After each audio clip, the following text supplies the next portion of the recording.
Okay, everybody, how y'all doing? We're here with Chantelle Cameron, interim champion at 135 and 140 pounds. Chantelle, how you doing? I'm good, thanks. How are you? I'm good. Very curious to see what's next in your career because I know you want the Taylor fight. I've been watching all your interviews, and you've been after that fight for a long time. You actually Yeah. became a mandatory challenger for her, but I wanted to know, in case she goes another route, if she doesn't fight you next or after next, what's on the table for you? To be honest, I don't think she's going to take the fight. I'm getting no answers. I've made it very clear now that I want that fight. I'm mandatory for over a year.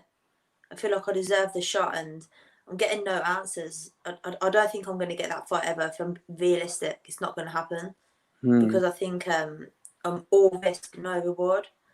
So I'm just looking ahead because I'm not going to waste my time trying to get the fight that's never going to happen. I'll keep saying I want the fight because I want people to know that I want that fight. I want to fight Katie, but she clearly doesn't want it because she's not giving me the day of time. So for me, next is just go back to super lightweight 140 division and win a world title there, and just try get in with these big fights, big names, and make a statement in the super lightweight division.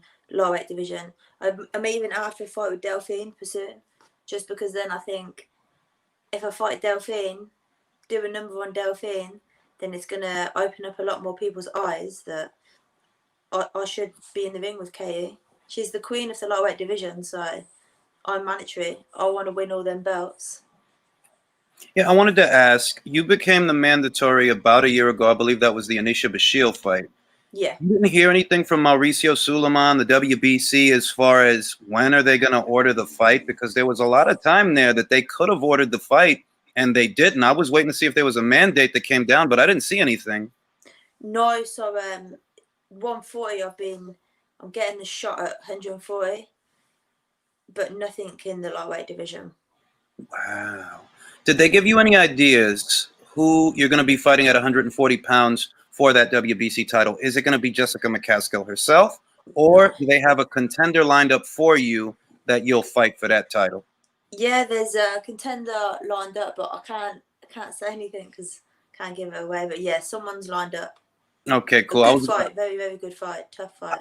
I think I have an idea. I'm not going to say anything because I think I have a really good idea who it is, and it is a good fight if it's who I Yeah, think. Well, there's three people I think it is, about three. yeah, I'm not going to say anything. I'm going to let it suspense build for the announcement. But those all three of them are good fights, every yeah, single one of them, and every single one of them is a chance for you to make a statement. yeah. I wanted to ask beyond that fight because I'm actually very confident that you're going to be a champion. I've been saying it for like 3 goddamn years. You're going to be a champion. Um, Beyond that fight, the other champions that are there, Cristina Linardatu holding the WBO, Yeah. Mary McGee holding the IBF. Are these fighters on your radar beyond this title fight? Obviously, I'm a lightweight fighter. I feel a lot better at lightweight. I'm moving up to get a world title. I would like to go back down to lightweight after I get my world title shot, but obviously, I want to be undisputed champion. So if it means having to get stuck into the super lightweight division, then yeah, them fights are going to happen, aren't they? Because my dream is to be undisputed, but that's why I want the Katie Taylor fight because I'm naturally lightweight. I'm better at lightweight. I perform better. I'm stronger. I'm fitter. But just have to plan it out. See what happens. Got to focus on winning the WBC, and if there's still no talk about Katie Taylor, and Katie Taylor keeps on going in every other direction except from fighting me, I just have to challenge Christina or Mary and grab the titles there. Well, the good news I would say for you is that you're a lightweight that moved up. Yeah. I believe that Christina is also a lightweight that moved up, and I think the same applies to Mary. So I think you're all kind of on the same boat. I think that's a Yeah. good thing for you. That if you shoot for undisputed, at least there you're on equal footing with everybody. I'm confident in super lightweight division. I'm confident that I can win the titles there as well. But just for my own performances, I like to perform at my best, and that's why I would rather go down to light. I can perform at super light. I'm strong at super lightweight. I get the job done, but I prefer being at lightweight. So, but I'm confident. I'm confident I can grab the belts in super light as well. I'm strong at the weight. I'm big at the weight. So, just plan it out. I wanted to ask you, of all those different fight week cards, I don't know how many of them you saw, but of the 4 you saw, Taylor versus Presunto, Ball versus Courtney, McCaskill versus Breakus, and Jonas versus Harper. Which was your favorite? Jonas versus Harper. Jonas I think it's because people underestimated Tasha Jonas. There was writing her off because of the bad loss that she did suffer, but it was just one bad night she had. And sparring her and seeing her in camp, I just knew that she was going to perform, and it was a terrific fight between both of them. They're both very good fighters, and they definitely put on a cracking show. Did you agree with the judges' scorecard? Did you agree with the draw? No. All right. What about Courtney Ball? Did you agree with that too? I think no, I don't know. I think the knockdown got her the win. I think it depends what the judges were scoring, like what the judges were looking for, because Shannon was a lot more aggressive and getting stuck in. But again, you just don't know what the judges were scoring. But I think the knockdown won the fight. Yeah, it was a close fight. It was close, but yeah, I would have said Shannon won.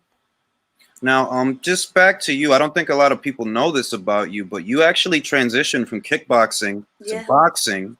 Now, and that's really cool because then that really kind of just rounds you out as a fighter. But having transitioned, what do you think is one of the most identifiable differences, aside from kicking people, though? But what is one of the most identifiable differences that you had to overcome as a kickboxer transitioning into boxing? So it was my stance, how my feet were. So it affected my footwork and being more side on, and my hand position, because obviously you're always blocking kicks, so your hands are held a lot different. So it was my hand positioning and my footwork and my feet, because you're a lot wider, because obviously you got to lift your leg up for kicks, and you're quite square as well. Yeah, I heard that kickboxers are actually told to be a little bit more square than boxers, whereas boxers you're supposed to just give them an angle. Kickboxing is kind of different. You don't leave the lead foot out the way you would in boxing because you might get. And you don't sit low either. You tall, because you don't want to get kicked in your head. So if you go low, you're going to get kicked in your head. So then Thai boxing as well, and you don't bob and roll because you get kneed in your head. So things like that, I had to adapt. And I wanted to ask, can you transition seamlessly? Like, are you in a place where you can transition seamlessly between the two different disciplines, or now you're just boxing right now? That's where your muscle memory is, just boxing. So after a camp, sometimes I go back to my Thai boxing coach, and we have like a little mess about on the pads, and I've actually still got it. It's like it's not gone, and then I can just switch back to boxing again. But I try not to do too much Thai boxing pads or kickboxing pads, just because I don't want the bad habits to come back. So I do it sometimes just for a bit of fun, and I can still kick and elbow and knee. I was actually quite shocked because I didn't think I'd be as flexible. But no chance of you transitioning to mixed martial arts at some point to kick people in the head? Never say never. That's what I say. Never say never. Cool. I wanted to also ask you, see, a lot of the fans, they don't really realize what it is for a fighter like yourself to be on the verge of becoming a world champion, that you're very close to that happening. What does that mean to you as a fighter to be able to fight for a world title? So it's like an unbelievable experience, because obviously everybody wants to be a world champion. But for me, I just want to be undisputed. One world title is not enough. So to me, it's just obviously I've got to win the world title, but to me, it's the start to achieving my dream, and my dream is to be undisputed. I want to be the number one and the only number one in my weight division. So I don't want to be in a division where there's other world champions. I want to be just the solid world champion. That's very ambitious, because you're like a lot. I don't think a lot of people realize that lightweight has become the glamour weight, and super featherweight is kind of becoming a glamour weight as well. It's getting a lot of attention because of Terry, because of Natasha. But 140 pounds is a deep division. Like, you're in a really good weight class with really good fighters. Like, you're gonna have some really good fights. That's what I want. That's what boxing's about. I think if you want to be the best, you got to fight the best. So that's why at lightweight, them belts are being protected. So I move up and box some other good opponents. But for me, I want to be in the big fights. I want tough fights. I want to challenge myself and say that I am the best. And I'm not going to get that if I have easy fights. If I have easy fights, then I'm not a world champion. I've just been basically like handed belts, haven't you? So I want to do it the hard way. And you do it the hard way, it's more rewarding. So Mary McGee, she's a strong girl. Christina, she's a very strong girl. They're great champions. They're amazing champions. They got massive respect for them. But at the end of the day, just if you got to be in it to win it, and if you think you're good enough, then I'll take their belts. I like that. I wanted to ask you, so about Anisha Bashir, did you expect more from Anisha? Because you really you really beat her up. Like it was like really one-sided. Like, I expected more from Anisha, more of an effort. It was just really one-sided from the opening bell to the final bell. Did you expect more from her? I was a bit. I was quite shocked in the ring because I was thinking she was going to be a bit more game. I think I landed clean on her, and I think she just didn't want it. I think I landed a good shot, and from that shot, I think her heart just went. She I don't think she wanted to be in that ring with me. It was a 50-50 fight. That's why I was so focused. I was on the ball for the whole 12 weeks because she's a dangerous opponent. She's very dangerous. She was knocking everybody out for like in the first 5 rounds or whatever. So she was dangerous. It was 50-50. It was a lot of people thinking that she was going to beat me. A lot of people thinking I was going to beat her. So for me, it was a great fight because it really motivated me. But yeah, I was shocked at the actual fight because she just didn't seem to want to even throw a punch. I think she must have thrown about 5 punches. That's what it looked like. Like, it looked like the first. I was watching the fight. We saw it here in America on ESPN Plus. Yeah. I was watching the fight, and it looked like the first hard shot you landed, she just didn't want to open up after that. She just went into survival mode. Very hesitant. She hit me. I think she hit me with like 1 clean shot, and after that, she was just protecting herself, like just trying to not take my shots. What about Anais Sanchez? I remember seeing an interview where you said that as far as the fighters you faced so far, as a professional, she's one of the better ones you fought. How would you describe that fight? Was it difficult, easier than you expected, harder than you expected? It was harder than I expected because she's experienced. She's an experienced professional. She's been around for a long time. She's a former world champion, and I could tell that when I was in the ring with her because she was hard to hit. She was technical. She was tough. And I've got a lot of respect for Sanchez. Yeah, I'm actually very glad you said that because it's just a tidbit that the fans have amongst each other. I always say, like, Anais a good fighter. Just because she lost a couple of fights, that doesn't mean she's not a good fighter. She's a world champion. Very good. 2 weight classes. So, I mean, she's a good fighter, but, fans are fans. I think she could be a world champion again. I think so. Depending on the division, but I think so. She's real tough. Another thing I wanted to ask, you're with Matchroom now, which I'm very happy for you that you're with Matchroom because I felt that I was actually hoping that was going to happen for you because I knew that there were things going on, not to say too much, but there were things going on and you needed a major promoter. I was very happy to hear you were with Matchroom. But it's surprising to hear that you feel that the Katie Taylor fight is just so far away from you because I thought that being with Matchroom would bring you closer to that fight. I think it's because I don't know what it is. I think obviously there's a whole load of people that want to box Katie. I think everybody is after the Katie Taylor fight, and I guess I'm just bottom of the queue. But there's people that are above me that think, why?